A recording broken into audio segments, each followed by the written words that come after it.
అంటే first responsibility ఏంటంటే, భార్యలకు మొదటి బాధ్యత ఏంటంటే, దేవుడు చెప్పింది ఏంటంటే, మీ భర్తలకు మీరు లోబడండి. It's not a request, it's not suggestion. ఇది ఒక మనవి కాదు, ఇది ఒక సూచన కాదు, ఇట్స్ ఎ కమాండ్. అంటే అర్థం ఏంటి? ఇది ఒక ఆజ్ఞపూర్వకంగా ఇవ్వబడింది అని అర్థం.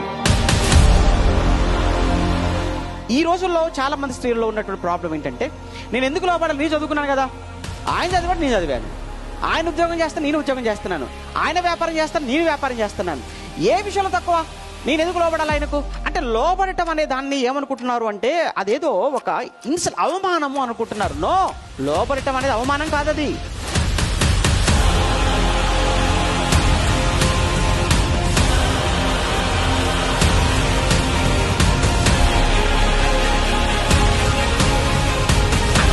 ఉద్యోగానికి వెళ్ళినప్పుడు, నువ్వు ఉద్యోగం చేసే చోట, నువ్వు పని చేసే చోట, నీ పైన ఉన్నటువంటి అధికారులకు నువ్వు లోబడుతున్నప్పుడు, అక్కడ లోబడిన నువ్వు, బయట ఉన్న అధికారం లోబడిన నువ్వు, నీ ఇంటిని నడిపించే నీ భర్తకు లోబడటంలో ఏంటి ప్రాబ్లం?